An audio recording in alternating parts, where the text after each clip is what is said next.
जीवन बीमा निगम यानी एलआईसी का। बहुत सारे न्यूज मित्रों के पास एलआईसी की कई पॉलिसी भी होंगी, लेकिन आपको शायद यह नहीं पता होगा कि भारत की एलआईसी हमारे 3 पड़ोसी देशों पर भारी पड़ रही है, क्योंकि जितना पैसा एलआईसी के पास है उतना पैसा मिलाकर इस वक्त 3 देशों के पास नहीं है।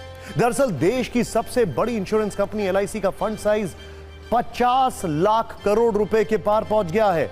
सालाना आधार पर देखें तो एलआईसी की संपत्ति पिछले वित्तीय वर्ष के मुकाबले 16.48% बढ़ गई है, लगभग 16.5%। और यह आंकड़े इस वक्त जिस देश को सबसे ज्यादा शर्मिंदा कर रहे हैं वो है पाकिस्तान, जो अपनी तुलना भारत से करने की गलती करता है, परमाणु वाली धौंस दिखाता है। लेकिन सच यह है कि हमारी सरकारी कंपनी एलआईसी ही पूरे पाकिस्तान पर अकेले भारी है, क्योंकि न्यूज के नंबर गेम में एलआईसी का फंड साइज पाकिस्तान की जीडीपी से करीब दोगुना है। एलआईसी का फंड 51,27,460 करोड़ का है और इसके मुकाबले पाकिस्तान की जीडीपी है 28,14,120 करोड़। डिफरेंस देखिए।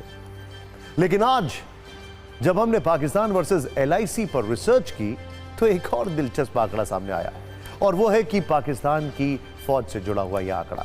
मौजूदा वक्त में पाकिस्तानी फौज में जवानों की संख्या 6,60,000, लेकिन भारत की एलआईसी के एजेंटों की फौज ही इससे 2 गुनी ज्यादा है, क्योंकि एलआईसी के पास इस वक्त 13,47,000 एजेंट हैं।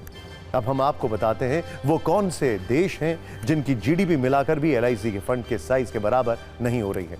एलआईसी का फंड साइज है 51,27,460 करोड़ का, जो पाकिस्तान, ध्यान से देखिए, ये पाकिस्तान, नेपाल, श्रीलंका की जीडीपी को मिलाकर भी कहीं ज्यादा है।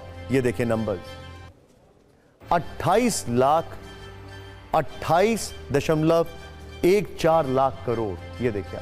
नेपाल 3.67 लाख करोड़ और यहां पर 6.23 लाख करोड़।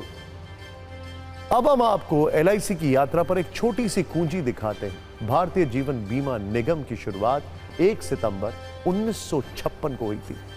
तब केंद्र सरकार की ओर से एलआईसी को 5 लाख रुपए दिए गए थे और मौजूदा वक्त में एलआईसी देश की 7वीं सबसे बड़ी कंपनी है, जबकि भारत की सबसे बड़ी इंश्योरेंस कंपनी। मौजूदा वक्त में देश में एलआईसी के 28 करोड़ 30 लाख पॉलिसी धारक हैं। यानी एलआईसी की सत्ता पाकिस्तान की सत्ता के साथ साथ 3 देशों पर अकेले भारी पड़ रही है।